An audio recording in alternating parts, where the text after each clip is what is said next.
தமிழ் ஈழ மக்களோட வலி, துரோகம், அவங்களோட வீரத்தை பற்றி ஒரு மலையாள டைரக்டரும் ஒரு மலையாள ரைட்டரும் 2 பேரும் சேர்ந்து ஒரு படத்தை எடுத்திருக்காங்க. படம் அவ்வளோ ஃபயராக இருக்குது. அதுவும் படம் ஸ்டார்டிங் ஒரு 10 மினிட்ஸு இந்த யாழ்ப்பாணத்தில் வந்து காமிச்சிருப்பாங்க. அங்கே இந்த தமிழ் ஈழ மக்கள் வந்து என்னென்ன கஷ்டப்படுறாங்க, எப்படி போராடுறாங்க அப்படிங்கிறத இந்த நெருப்பில் பெட்ரோல் ஊற்றுன மாதிரி தகன்னு எரியுது. அந்த அளவுக்கு வந்து ஃபயராக இருக்குது மொதல் 10 மினிட்ஸு.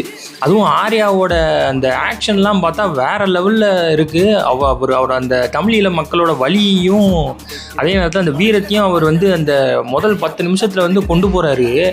அந்தளவுக்கு பயங்கரமாக நடிச்சிருக்காரு. அதே மாதிரி நம்ம தமிழ் ஈழ தலைவர் பிரபாகரனோட என்ட்ரியும் இந்த படத்தில் வந்து காமிச்சிருக்காங்க. ஒரே சீனு தான் வராரு, வந்து அப்படி ஒரு தலையை காமிச்சிட்டு போகிறாரு அந்த ஆர்யா கிட்ட. அந்த சீனுக்காகவே இந்த படத்தை வந்து பார்க்கலாம். அந்த அளவுக்கு வந்து அருமையாக இருந்துச்சு. அந்த ஒரு சீனு தான் இந்த படத்தோட ஹைலைட்னே சொல்லலாம். தியேட்டர் வந்து தெறிக்க விடுது. ஸோ இந்த மாதிரி ஒரு தமிழில் ஒரு போராளியாக நம்ம ஆர்யா வராரு. அவர் அங்கே யாழ்ப்பாணத்துலேருந்து நம்ம தமிழ்நாட்டுக்குள்ளே அப்புறம் அந்த கேரளா சைட்லாம் வராரு. அந்த ஒரு பொலிட்டிக்கல் ட்ராமா அதை வச்சு வந்து இங்கே நடக்குது. ஸோ அதை ஒரு அழகாக ஒரு கதையை வந்து இங்கே எடுத்திருக்காங்க. அதுவும் நம்ம இந்திரன்ஸ்லாம் இந்த படத்தில் வந்து நடிச்சிருக்காரு. இந்திரன்ஸு, இந்த முரளிகோபி ரைட்டர் இருக்காரு, அவரும் வந்து இந்த படத்தில் நடிச்சிருக்காரு. ஸோ அவங்க வந்து ஒரு இந்த லோக்கல் கேங்ஸ்டர் குரூப் மாதிரி அவங்க வந்து இந்த ஒரு பெரிய அரசியல்வாதி கீழே இருக்கிற மாதிரி அப்படிங்கிற மாதிரி ஒரு குரூப்பில் வந்து இவங்க இருக்காங்க. ஸோ அவங்கள வச்சும் ஒரு அழகாக ஒரு பொலிட்டிக்கல் ப்ளே இந்த படத்தில் பண்ணியிருக்காங்க.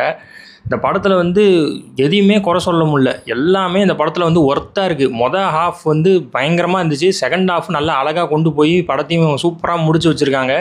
இன்டர்வல் வந்து பீக்கு, ஆர்யாவோட பீக்கு ஆக்டிங் தெறிக்க விட்டுருச்சு இந்த இன்டர்வல்.